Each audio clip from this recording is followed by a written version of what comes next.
Ok, eso es. Tal y como habíamos dicho, sigue John Stuart Mill, ok. Ojo que ya John Stuart Mill también es un clásico, ok.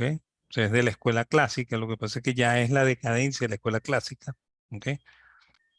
Es más, originalmente Mill, o John Stuart Mill, para diferenciarlo del papá, que es James Mill, ok. Este, escribió los principios de economía política en 1848. ¿Ok? Ese trabajo tiene varias ediciones y varios cambios, ¿no? A lo largo de las ediciones. ¿Ok? Él fundamentalmente era un ricardiano, ¿ok? Que preserva los principios del mundo ricardiano. ¿Ok? Y él tenía una idea de que había una separación entre el proceso de producción y el de distribución que aparece en la teoría del fondo de salario que ya vamos a explicar, ¿no? Que su teoría es el del capital, ¿no? ¿Ok? Este, eh, John Stuart Mill es un personaje curioso, ¿no? Saben que eh, su papá, ¿ok? James Mill decidió que él no lo iba a mandar nunca para el colegio, ¿ok? Y se dedicó a educarlo, ¿no? Entonces, en realidad los maestros de John Stuart Mill eran, eran James Mill, Ricardo Bentham, ¿ok? Quienes le enseñaron todo lo que sabía. Por esa razón, John Stuart Mill es quizá uno de los genios más grandes del siglo XIX, ¿ok? Porque sin ir nunca para el colegio, tuvo la mejor preparación que ustedes se pueden imaginar, ¿no? O sea, un chamito que a los 4 años lo enseñaron a escribir, ¿ok? Y a leer, ¿ok? Que a los 5 ya sabía aritmética, ¿ok? A los 6 les metieron cálculo diferencial integral, ¿ok? A los 7 leía y hablaba en griego y latín, ¿ok? Y lo hicieron leer los clásicos griegos, que era la especialidad del papá de James Mill, ¿ok? Este, total que criaron un ser absolutamente genial, pero absolutamente triste, ¿ok? Y falto de amigos, ¿no? Eso fue lo que crearon con John Stuart Mill, ¿no? Y bueno, después, cuando ya él estaba llegando a la, a la madurez, bueno, no a la madurez, a la adultez más bien, ¿ok? A los 18 años el hombre colapsa y termina en un manicomio, ¿ok? Pasa una temporada en el manicomio porque le dio una crisis depresiva, ¿ok? Y bueno, después de eso, él sale de esta institución de salud y da un gran viaje por toda Europa. Y ahí conoce a San Simón, ¿ok? Y conoce a los jóvenes Comte y Infantán, ¿ok? Por eso es que él los reseña en su autobiografía, ¿ok? Y bueno, y luego cuando llega a Londres de nuevo, entonces él va a trabajar otra vez con su padre. Su padre era el director de la Compañía de Indias Inglesa.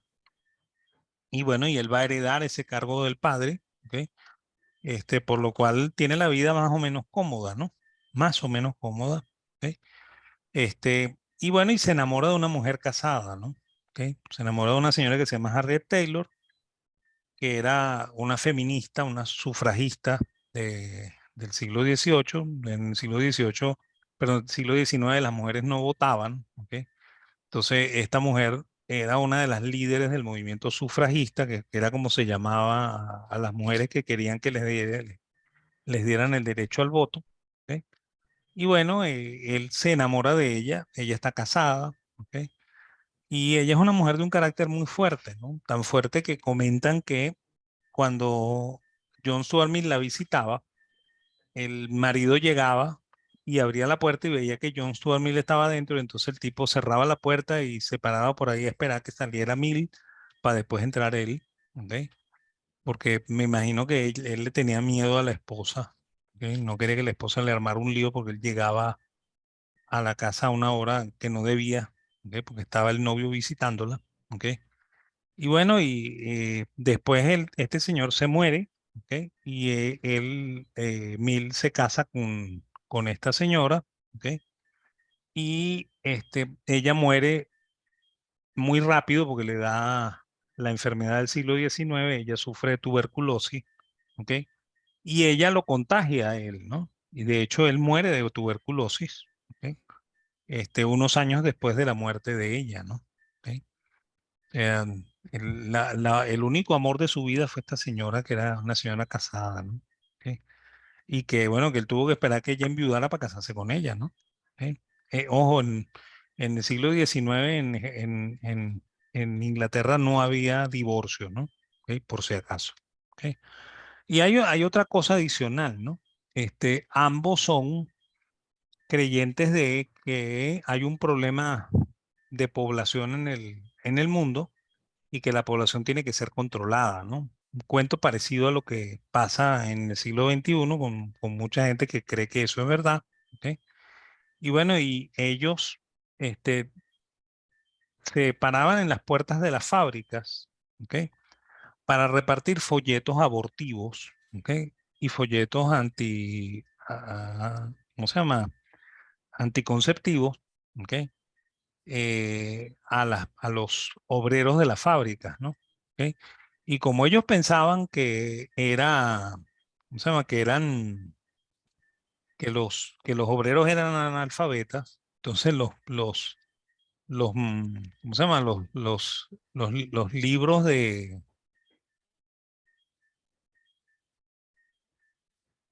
los libros que se usaban estoy leyendo lo que dice ahí Jorge Toro.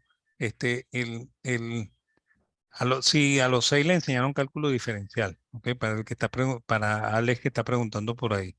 A los 6 le enseñaron cálculo diferencial, ¿ok? Este, eh, Estaba comentando que ellos se paraban en las puertas de las fábricas a repartir panfletos para enseñarle a la gente cómo abortar, ¿no? ¿Ok? Primero, cómo no tener hijos, ¿ok? Y después cómo abortar, ¿no? Y como ellos creían que todos eran analfabetos, entonces los folletos eran hechos con dibujitos, ¿no? O sea, con pinturas de gente haciendo actos sexuales e interrumpiendo el acto sexual para que la mujer no saliese embarazada, ¿ok? O en el momento en que la tipa se sospechaba que estaba embarazada, cómo hacer el aborto, ¿no? Entonces, ambos fueron puestos presos porque esto era la Alemania, perdón, la Inglaterra victoriana, que era una Inglaterra profundamente puritana, y los pusieron presos por distribución de material pornográfico, ¿no? Ese fue el cargo que les hicieron tanto a la señora Taylor como al señor Mill, ¿ok? Eh, este, lo cual les dice un poco de la personalidad de ambos, ¿no? ¿Ok? Ahí les dice bastante de la personalidad, ¿ok? Como dice por ahí Jorge Toro, el texto era el libro que se usaba para enseñar economía, claro, porque es mucho más didáctico que el libro de, de Smith, ¿ok? Es más, de hecho, se usaba primero el libro de Say, ¿ok? Después dejó de usarse el de Say y empezó a usarse el de Mill y después empezó a usarse el de Marshall, ¿ok? Y bueno, y después cuando yo estudiaba economía se estudiaba con el de Samuelson, ¿no? ¿Ok? O sea que hemos ido de mal en peor, ¿no? ¿Ok? Eso es lo que ha pasado con la teoría. Ok, esta teoría del fondo de salario, vamos a explicarla, ¿ok? Vamos a explicarla a ver qué es eso. Fíjense, él creía que para producir, el empresario debería apartar un fondo que él llamaba fondo de salario, ¿ok? Con el cual se iba a financiar todo el proceso productivo, ¿ok? Por lo cual ese fondo de salario servía para pagar salario, como su nombre lo indica, ¿ok? Y los otros factores, ¿no? Hasta terminar la etapa de producción. ¿Por qué? Porque para Mill, este, la producción no era continua, ¿no? Sino que la producción arrancaba en un momento, ¿ok? Y terminaba cuando se terminaba de producir el último producto, ahí se vendía, ¿ok? Y después que se vendía, se podía recoger los fondos para iniciar un nuevo proceso productivo, ¿ok? Entonces, él veía el proceso productivo como una cosa cerrada, ¿ok? Y como muy separado entre el proceso de producción y distribución, ¿no? Y eso, como dice Jorge, ¿ok? Terminó influyendo mucho de la forma de creer, de la que usan los economistas para creer cómo funciona el sistema, ¿no? ¿Ok? El sistema de producción, ¿no? ¿Ok? Y aquí hay que asegurar, hay que afirmar una cosa, ¿no? Que ninguno de los clásicos, con la excepción de Say, ¿ok? Fue nunca por una fábrica, ¿ok? Y lo más cercano que estuvo alguien en una fábrica fue lo que hicieron estos señores, la señora Taylor y el señor Mill, de pararse en la puerta de la fábrica a repartir esos panfletos, ¿ok? Porque no sabían de verdad cómo funcionaba la fábrica, ¿ok?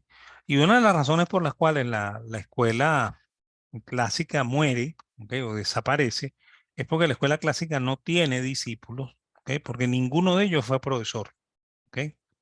O sea, de hecho, Ricardo no fue profesor universitario, Mill tampoco fue profesor universitario. John Stuart Mill, con todo su conocimiento, nunca llegó a ser profesor universitario, ¿ok?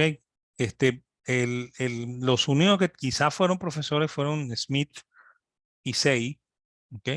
Malthus también, ¿ok?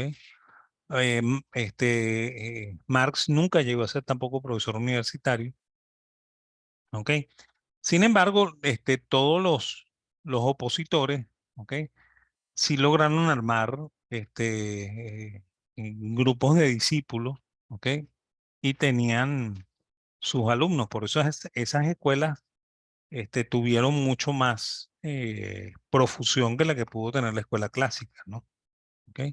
Y bueno, y ya nos vamos a ir acercando a una que sí tuvo bastante, ¿no? ¿Ok? Es más, de hecho, todavía. Entonces, ¿cómo funciona esto según Mill? O sea, yo separo un fondo de salarios al inicio del proceso productivo, produzco, ¿ok? Y vendo.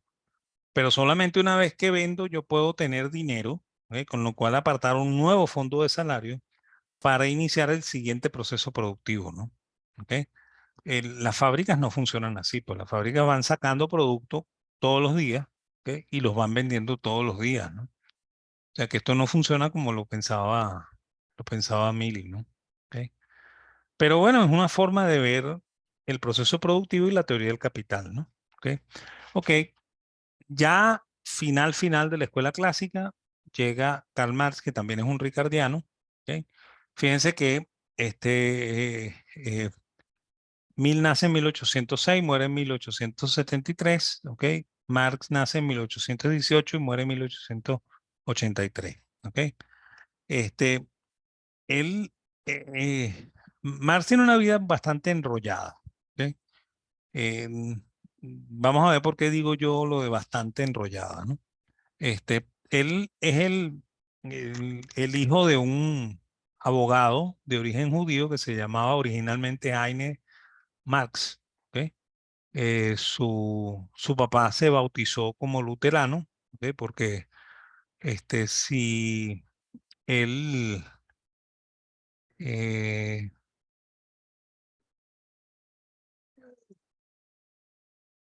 bueno, no sé, eso de sin análisis del empirismo, es más, el mismo Mill decía que el método era inductivo, ¿no?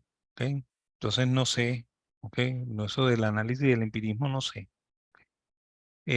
Bueno, y Marx es el hijo de un abogado de origen judío, ¿ok? Que se bautiza como luterano, ¿ok? Y logra esconder bien su origen judío, ¿ok? Su mamá también es de origen judío, ¿ok? Sin embargo, Marx nació en un hogar que se las daba de luterano, ¿ok? Él fue bautizado luterano y vivió como luterano toda la juventud, o sea, toda la niñez y la juventud, ¿ok? De hecho, cuando él se gradúa de lo que nosotros llamamos aquí bachillerato, o sea, de educación secundaria, en Alemania en ese momento, que está dividida en 19 principados, ¿ok?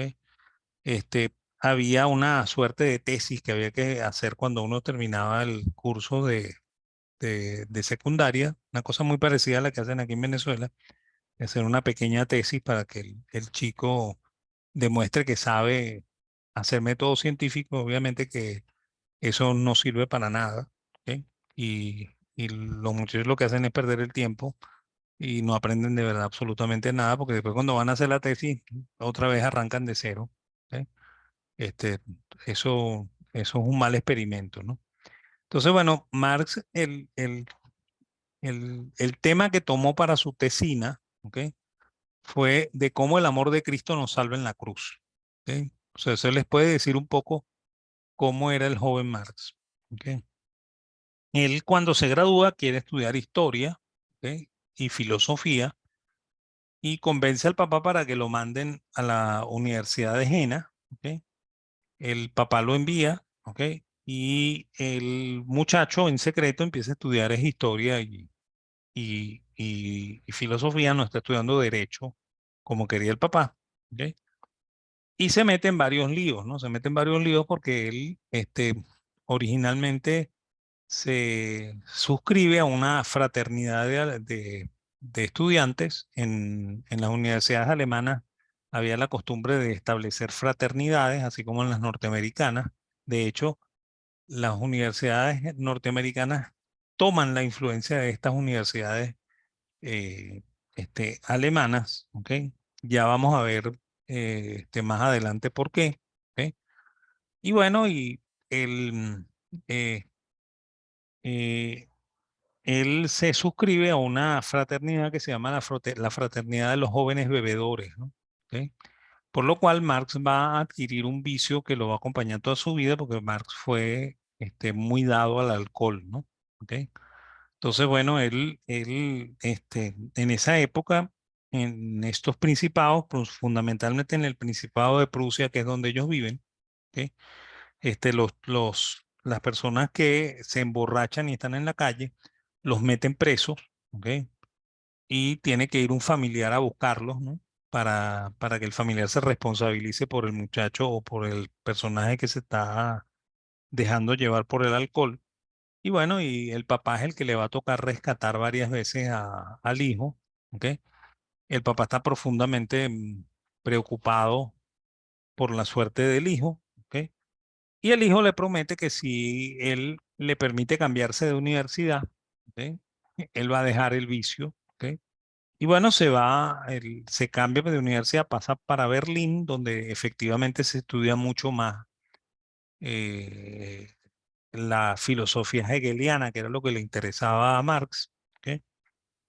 Y bueno, y ahí en secreto va a seguir estudiando solamente historia y filosofía. En, a lo largo del estudio, el papá se muere, ¿ok? Y deja una fortuna, ¿ok? Que originalmente la dilapida Marx, ¿ok? Estableciendo un periódico en, en Prusia que le hace la oposición al gobierno. Ese periódico va a ser expropiado, ¿ok? Y Marx va a perder la fortuna que heredó del padre, ¿ok? Pero la cosa no se pierde allí, ¿no? Porque él se casa con una heredera que es Jenny von Westphalen, una duquesa, ¿ok? Y bueno, y él dilapida también la fortuna del suegro, ¿no? ¿Ok? Por eso es que él cree que el empresario siempre es un heredero que tiene suerte, ¿no? ¿Ok? Y por eso es el concepto de los marxistas y los socialistas de hacer impuestos a la herencia, ¿ok? Para evitar que aparezcan los empresarios, ¿no? Porque ellos creen que los empresarios son herederos con suerte, ¿no? Ellos no creen que el empresario sea un tipo que se esfuerza y que sale de la clase media, ¿ve? Porque ellos fundamentalmente creen, igual que los marxistas, que existe una suerte de polilogismo, ¿no? Que existen dos clases sociales, una clase social que se llama capitalista y una clase social que se llama proletaria, y que cada quien piensa y actúa en función de esa clase social, ¿ok? O sea, no, él tiene esos conceptos que parece que están un poco equivocados, ¿no? ¿Ok? Y de hecho, es una cosa curiosa, ¿no? Él propone una teoría de la dialéctica que es un poco contraria a la teoría dialéctica de Hegel, ¿no? Hegel cree que la historia es un devenir de guerras, ¿ok? O un devenir de violencia, en el cual infinitamente una idea es la que domina el Estado, que se llama tesis, y esa idea le sale una idea de oposición que se llama, eh, ¿cómo se llama? Se llama eh, antítesis, ¿ok? Y que ambas entran en conflicto hasta que surge una síntesis, ¿ok? Y esa síntesis crea el nuevo periodo histórico, ¿ok? Porque esa síntesis se convierte en la nueva tesis, en la cual va a haber de nuevo conflicto, ¿ok? Porque va a surgir una antítesis, ¿no? Y ese proceso se va a dar hasta el infinito, ¿no? En la mente de Hegel, ¿no?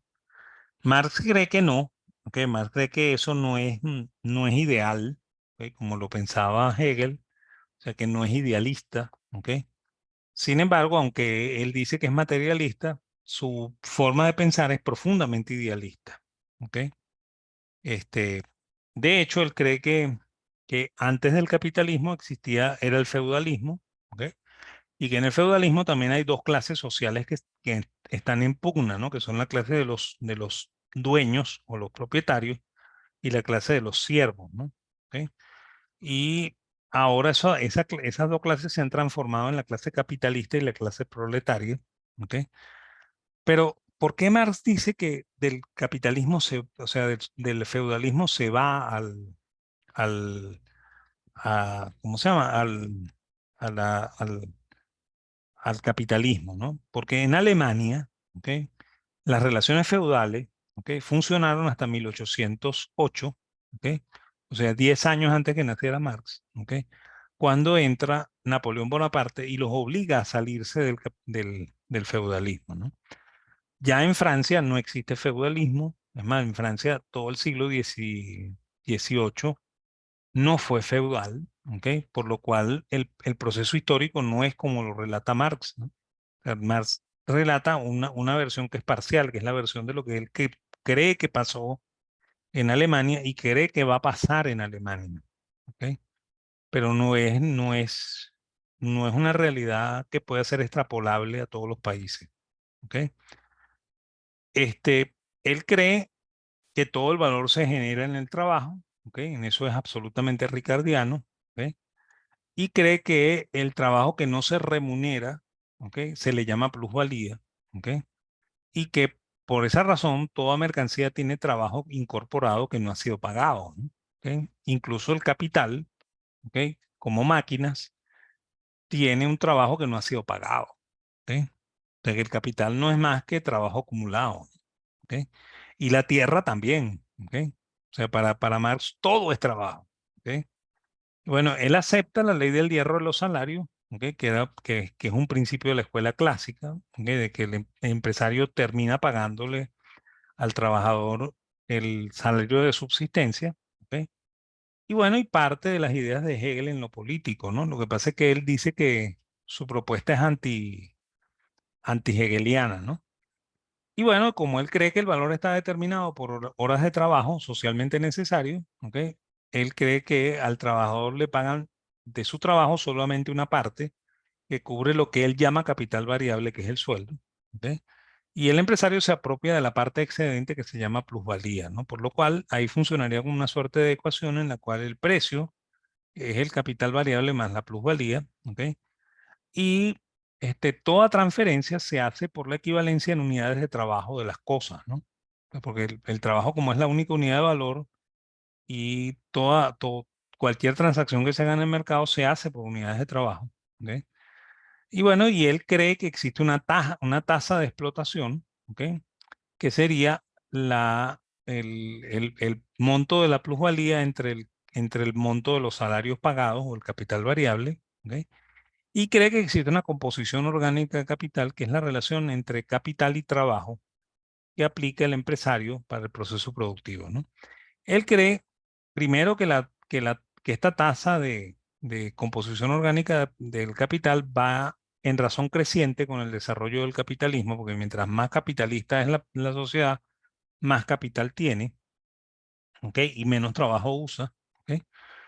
Y por el contrario, él cree que existe una tasa de rendimiento, ¿ok? O tasa de beneficios que va en sentido contrario, que tiene una tendencia a la baja, que esa es una de las propuestas que Smith deja sin explicar en La riqueza de las naciones. Él dice que la tasa de rendimiento del capital tiene tendencia decreciente, ¿ok? Y no lo explica, ¿ok? Pero Marx lo explica de esta manera, pues él dice que esta tasa, ¿ok? Que es la plusvalía dividida por el componente de capital fijo más el componente de capital variable, nos daría la rentabilidad y él cree que eso va en sentido inverso a la tasa de la composición orgánica del capital, ¿no? Por lo cual, él cree que esto es como una suerte de dos curvas, ¿no? En la cual la composición orgánica del capital va en sentido creciente, mientras que el rendimiento del patrimonio va en sentido decreciente. ¿Ok? Después vamos a volver sobre eso, ¿no? ¿Ok? En cuanto a a lo de la dialéctica más marxista, ¿ok? Comentamos que Hegel creía que el proceso era un proceso de ideas, ¿ok? En la cual la idea preponderante era la tesis, ¿ok? Y esa idea preponderante le salía una oposición que se llama antítesis, ¿ok? Y luego de mucho conflicto, ambas se unían en una nueva tesis que se llamaba síntesis, ¿ok? Y así era como se daba el proceso histórico, ¿no? Para Marx, eso no pasa así. Para Marx hay una lucha de clase, ¿ok? Que ocurre desde los inicios de la historia, ¿no? ¿Ok? Un poco lo que dice por ahí Alex Valdés de que cuando la sociedad era, por ejemplo, romana, es la dialéctica del amo y el esclavo, ¿ok? Algo así, ¿ok? Según Marx y según Hegel, ese desempeño de la dialéctica, tanto la materialista de Marx como la idealista de Hegel, explica la historia y la sociedad. ¿Ok? Y para Marx, la diferencia está en que él cree que la economía es la que determina esa estructura, ¿ok? A través de la tecnología. ¿Ok? Por lo cual, cada etapa histórica tiene una suerte de gran máquina que la representa, ¿no? Y entonces él dice que en el mundo medieval esa máquina era el molino de aguas, ¿ok? Que en el mundo capitalista esa máquina es la máquina de vapor, ¿no? Y fíjense, la máquina de vapor se acabó, o sea, ya no se usa, ¿ok? Y sigue habiendo capitalismo, ¿no? ¿Ok? O sea, que pareciera como que no ocurren esas creaciones de máquinas, ¿no? Y bueno, y por supuesto los que añoran ese análisis son los que dicen que hay una primera revolución industrial, una segunda revolución industrial, una tercera revolución industrial, una cuarta revolución industrial. O sea, que ven el proceso como puras revoluciones, ¿ok? Con creaciones de nuevas máquinas, ¿ok? Ok, eh, para Marx también, él cree que el dinero, ¿ok? Tiene su representación en su modelo, en la cual él cree que el dinero normalmente se cambia o sea, la mercancía se cambia por dinero y el dinero a su vez se cambia por mercancía, ¿ok?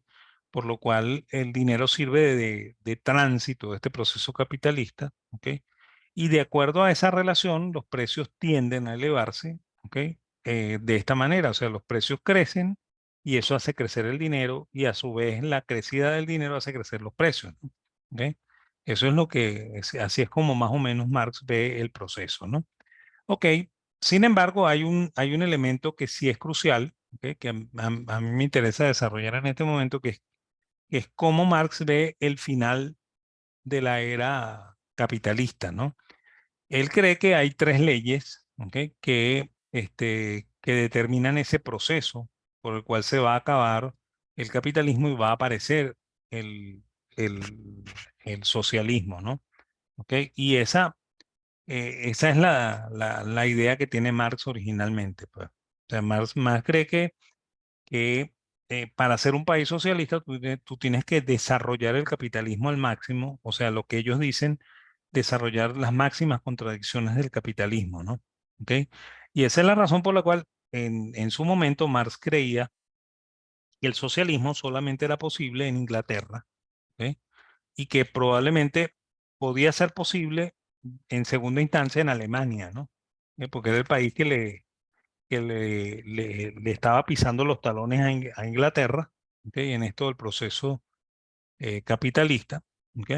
Entonces él cree que hay tres leyes que determinan eso, ¿no? La primera ley la llama él tendencia a la acumulación y concentración del capital, y esa es la razón por la cual el marxista siempre cree que el capitalismo tiende a formar un único gran monopolio que monopoliza toda la producción de una determinada región o de un determinado país, ¿ok?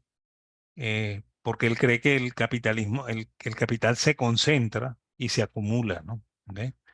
La segunda ley es la ley de la explotación de la clase obrera, que por supuesto está basada en la ley del hierro de los salarios, o sea que el empresario tiende a pagarle al asalariado el salario de subsistencia. ¿Ok? Y la tercera ley, que es la que definitivamente empuja la economía hacia el socialismo, es la ley del ciclo, ¿no? Él dice que el ciclo solamente se presenta en las economías capitalistas, ¿ok? Y él dice que lo que va a ocurrir es que este proceso cíclico va a ocurrir varias veces, ¿ok?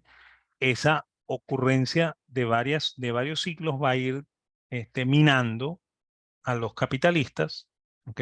Y al final, el capitalista sobreviviente se queda con todo el capital, ¿ok? Por eso es que él piensa que el empresario es un heredero con suerte, ¿ok? O sea, los herederos que no tuvieron suerte como él, ¿ok? Terminan arruinados y convertidos en proletarios, ¿no? ¿Ok? Eso es lo que explicaría por qué un señor que técnicamente nació en una familia de clase media alta, ¿ok? Y que se casó con una condesa, ¿ok? Puede ser proletario, ¿no? ¿Ok?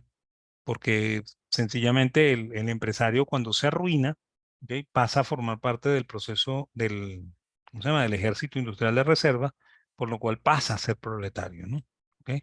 Y bueno, y su capital, ¿ok? Que fue perdido, ¿ok? Lo absorbió otro capitalista que tuvo más suerte que él, ¿ok? Y al final, este, eh, los capitales de todos los que se van a ir transformando lentamente en proletarios, se van a acumular en las manos el único capitalista sobreviviente, ¿no? Cuando ya no haya más capitalistas, ¿ok? Y esa es también la razón del por qué hay que hacer leyes que impidan la herencia, ¿ok? Este, el capitalista que se arruina, ¿ok? No encuentra a quien venderle el capital sobreviviente, y ahí es cuando nace el socialismo, ¿ok? Nace por la desolación, pues, ¿ok? Porque no hay generación de relevo en el mundo empresarial, ¿ok? Para suplir a este empresario que se retira y se convierte en parte del ejército industrial de reserva, ¿ok? Entonces, y esa es la razón también por la cual cuando ocurren ciclos, los marxistas gritan a voz en cuello que ahorita sí se acabó el capitalismo, ¿ok? Porque ellos creen que así es como ocurre, ¿no? ¿Ok? Esto es una suerte de gran religión, ¿no? ¿Ok? En la cual la gente cree en la profecía, pues, ¿ok? Y la profecía no se cumple, pues, ¿ok? De hecho, fíjense, el socialismo no se dio en Inglaterra, ¿no? ¿Ok? Y tampoco se dio en Alemania, ¿no? ¿Ok? Y en su momento a Marx le preguntaron que si el socialismo era posible en Rusia. Él decía que no, porque Rusia vivía en las oscuridades del mundo feudal, ¿ok? Y hasta que no saliera del feudalismo no podía haber socialismo en la en Rusia, ¿no? ¿Ok? Ok, la última escuela que nosotros vamos a ver es el historicismo, ¿ok? Antes de entrar en el marginalismo, ¿no? Y el historicismo es fundamental para entender la escuela austríaca, porque el historicismo es como los grandes enemigos de la escuela austríaca, ¿ok? Y el historicismo, sorpréndanse, sigue vivo, ¿ok? Aunque la escuela tiene poco, ¿cómo se llama? Un periodo muy limitado, ¿no? Porque los primeros historicistas son herederos del cameralismo alemán, que es una suerte de mercantilismo alemán, ¿ok? Y su primer representante es un señor que se llama Friedrich List, que escribió un libro que se llama Proteccionismo, ¿no? List Había llegado a ser cameralista, ¿ok? Se graduó de abogado en Prusia, ¿ok? Y se metió en un lío y lo expulsaron de Prusia, ¿ok? Y lo expulsaron a los Estados Unidos, ¿no? Y en los Estados Unidos, él se dio cuenta que el sistema norteamericano no era un sistema liberal, ¿ok? Sino que era un sistema con controles, ¿ok? Y con controles proteccionistas, ¿no? ¿Ok? Entonces, a él le gustó muchísimo el sistema y escribió un libro en alemán que se llama así, Proteccionismo, ¿no? ¿Ok? El proteccionismo. Y ese libro influyó profundamente en la primera escuela histórica que está formada por varios profesores, pero los tres más importantes son Roger, Nice y Hildebrandt. ¿Ok? Entonces ellos eran profesores de la escuela de Derecho, por eso que les estoy diciendo que estos sí tienen alumnos, estos sí tienen discípulos, ¿ok? Y estos sí se difundieron más que los clásicos, ¿ok? Entonces, estos tres personajes lograron tener una gran cantidad de alumnos, ¿ok? Eran admirados por Marshall, que lo nombraron hace un ratico, ¿ok? Marshall fue amigo de ellos, ¿ok? Y fue a Alemania a encontrarse con ellos cuando ya tenía algo de fortuna, ¿no? ¿Ok? Y cuando lo fue a conocer, conoció al discípulo de ellos, que es Gustav von Schmoller, ¿no? Gustav von Schmoller es el asesor de Weimar, ¿cómo se llama? De Bismarck, ¿ok? En la creación del sistema eh, político del segundo Reich, ¿ok? Y Schmoller tuvo un discípulo muy importante que se llama Werner Sombart, ¿ok? Que, como están viendo, nació en el 63 y murió en 1941, ¿ok? Por lo cual, esta escuela lideró el pensamiento político y económico de la época anterior al imperio, o sea, el segundo imperio, el segundo Reich, ¿ok? Todo el segundo Reich, ¿ok? La Alemania de Weimar, ¿ok? Y el nazismo, ¿ok? Y sus discípulos, ¿ok? Fundamentalmente eran norteamericanos que decidieron no ir a estudiar en Inglaterra porque ellos creían que Inglaterra era liberal y ellos querían una cosa parecida a la que ellos tenían y por eso fueron a Alemania a estudiar, ¿ok?